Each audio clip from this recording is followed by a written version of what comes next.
Boa tarde, pessoal do oitavo ano. Vamos começar mais uma aula de ciências, certo? Espero que vocês estejam todos bem.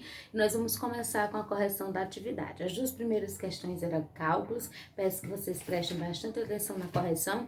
E se mesmo assim ficar dúvida, é só me chamar no PV, tá bom, pessoal? A primeira questão, na verdade, a nona questão, na página 240, diz assim: observe o esquema a seguir e dê o valor da resistência equivalente. Então, nós temos um sistema em paralelo, certo? Então, quando o sistema é em paralelo, a fórmula que nós devemos usar é essa daqui, ó, certo? Eu vou colocar a fórmula e aí eu quero que vocês entendam o seguinte.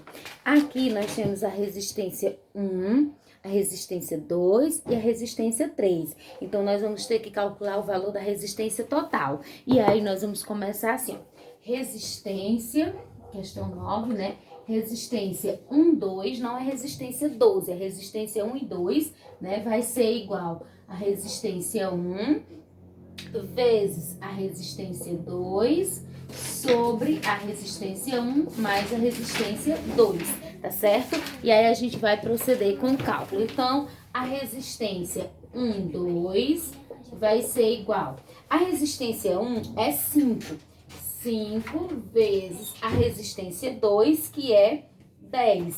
Então, 5 vezes 10 sobre a resistência 1, que é 5, mais a resistência 2, que é 10. Então, 5 mais 10. Então, nós vamos ter assim, que a resistência 1 e 2 vai ser igual a 5 vezes 10 é 50 e 5 mais 10 é 15. Para simplificar, eu vou dividir aqui por 5 e vou dividir aqui por 5. Então, eu vou ter como resultado final 50 dividido para 5 dá 10 e 15 dividido para 5 dá 3. Então, a resistência 1, 2 vai ser igual a 10 terços, certo? E aí, nós vamos fazer agora o seguinte. A resistência 1 e 2, novamente. Por que eu vou repetir esse processo? Porque você não incluiu ainda a resistência 3. E como é o total, você tem que incluir a resistência 3. Aí nós vamos fazer assim, ó. Resistência 1 vezes a resistência 2 é igual a resistência 1 mais a resistência 2. Só que agora eu vou chamar de resistência 1 esse valor aqui que eu encontrei, 10 terços. Então, vai ser 10 terços vezes, e vou chamar de resistência 2 a resistência 3, que é 20 watts. Então, vezes 20 sobre 10 terços, que eu vou chamar de resistência 1, mais a resistência 3, que é 20, não é isso?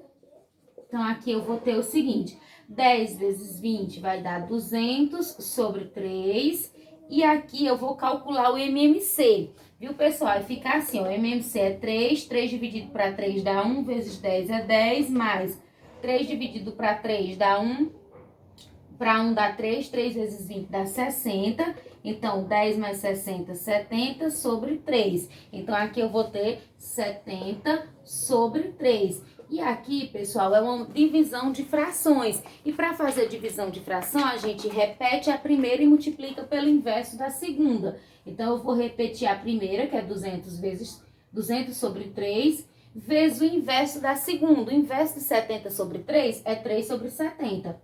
Então, vai ficar assim, ó. Aí, eu faço 200 vezes 3 dá 600 e 3 vezes 70 dá 210. Eu vou dividir tudo isso por 30 para simplificar a fração e eu vou ter como resultado final 600 dividido para 30 vai dar 20 e 210 dividido para 30 vai dar 7. Então, a resposta vai ser 20 sobre 7 ohms. Então, esse é o valor total dessa resistência que está em paralelo. Quando é em paralelo, é todo esse processo. Quando é em série, é mais simples, tá bom? Espero que vocês tenham... Quem não conseguiu fazer, não tem problema. Dá uma olhada no cálculo, dá uma olhada na explicação, com bastante paciência. Por isso que eu tô deixando um tempinho aqui para vocês olharem pro cálculo bem direitinho. Vocês podem pausar o vídeo e olhar só o cálculo com atenção. Tá bom, pessoal? Então, agora nós vamos para a 10ª questão. A 10ª questão diz o seguinte: há 8 resistores ligados em série a 8 resistores ligados em série, sabendo que os valores de resistência são, respectivamente, do menor para maior, os números ímpares de 0 a 16, calcule a resistência equivalente do sistema.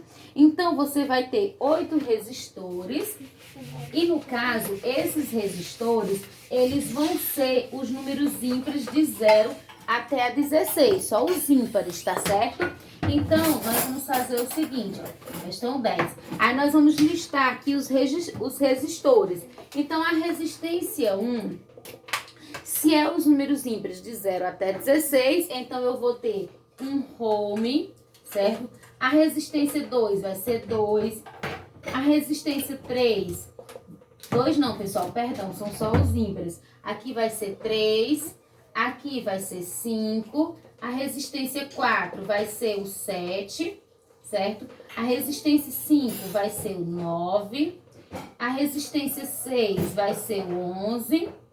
A resistência 7 vai ser o 13 ohms. E a resistência 8 vai ser o 15. Então, são 8 resistores. Aí, a resistência série, a resistência equivalente é só você somar. Então, eu vou ter que a resistência 1 mais resistência 2, mais resistência 3, mais resistência 4, mais resistência 5, mais resistência 6, mais a resistência 7, mais a resistência 8, que eu vou colocar aqui. Então, a resistência equivalente é só eu somar esses valores aqui. Então, eu vou somar 1 mais 3, mais 5, mais 7, mais 9, mais 11, mais 13, que vai dar uma resistência equivalente de, somando, esqueci o 15, pessoal, mais 15. Somando tudo isso aqui é só somar, não tem outro segredo. Então, a resistência equivalente vai ser igual a 64 ohms, tá certo? Então, quando for resistência equivalente, quando for resistência em série, na verdade, é só você somar todas as resistências, então se torna mais simples, não é isso? Agora, nós vamos para a página 243. Lá nós temos a quarta questão, que tem um pequeno cálculo, bem simples, tá bom, pessoal? Então, na página 243, tem a quarta questão, que diz assim: num resistor de 22 ohms, flui uma corrente elétrica de 0,50 amperes. A DDP, que é a diferença de potencial entre as extremidades do resistor, em volts igual a DDP é o U. Então, para calcular o U, que é a DDP, você faz U igual a R vezes I. Então, U vai ser igual a R é a resistência. E ele diz que o resistor tem uma resistência de 22 ohms. E I é a corrente elétrica. Ele diz que a corrente elétrica é 0,50, que a gente sabe que é a mesma coisa que 0,5. Então, 22 vezes 0,5 vai dar uma DDP, ou seja, uma diferença de potencial de 11 volts. E aí você marcaria a letra C de casa, tá certo? Então, agora nós vamos para a página.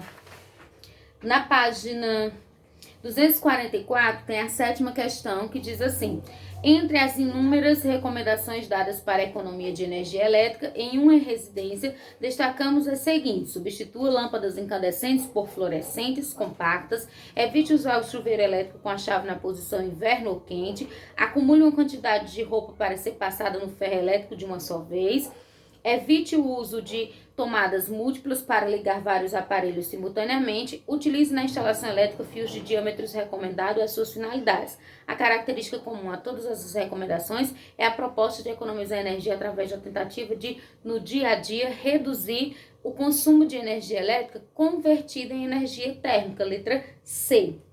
A oitava. Em 1820, o cientista dinamarquês Hans Christian Ørsted não imaginava que, com uma singela experiência, descobriria um princípio físico fundamental para o funcionamento do motor elétrico. Esse princípio possibilitou o surgimento e desenvolvimento de um grande número de aparelhos elétricos, tais como bateria, ventilador, furadeira, liquidificador, aspirador de pó, enceradeira, espremedor de frutas, lixadeira, além de inúmeros brinquedos movidos a pilha ou a tomada, como robôs, carrinhos e etc., utilizados em todo o mundo. Acerca do assunto tratado no texto em relação ao motor elétrico, analise as proposições a seguir, escrevendo verdadeiro ou falso, conforme sejam verdadeiras, VOF, né, conforme sejam verdadeiros ou falsos, respectivamente. O motor elétrico é um elemento de trabalho que converte energia elétrica em energia mecânica de rotação? Verdadeiro. O motor elétrico é uma máquina que converte energia mecânica de rotação em energia elétrica? Falso. Letra F. O motor elétrico é uma aplicação do princípio fundamental do eletromagnetismo, que afirma que uma força magnética vai atuar sobre um condutor elétrico se esse condutor estiver convenientemente colocado no campo magnético e for percorrido por uma corrente elétrica. Aí, verdadeiro. Aí, então, após a análise feita, a ação alternativa que corresponde à sequência correta. Então, de cima para baixo vai ficar V, F, V. Letra E. Agora, nós vamos para a página 246, nós temos a 16. Todo dispositivo capaz de transformar qualquer tipo de energia em energia elétrica é, por definição, um gerador de energia elétrica. A sinal alternativa que se refere ao gerador térmico vai ser a letra B, que diz assim: responsável por aproximadamente 80% da eletricidade mundial entre combustíveis fósseis e usinas nucleares, esse gerador é capaz de converter energia originada do calor em energia elétrica. Podemos encontrá-lo em usina termoelétrica. E por último, a 19, que diz assim: com relação aos efeitos e aplicações da corrente elétrica, ação alternativa incorreta. Letra C, efeito Joule. Esse tipo de efeito é aproveitado em aquecedores elétricos, chuveiros, secadores de cabelos, lâmpadas térmicas e etc. Então, a gente encerra aqui a nossa correção, ok?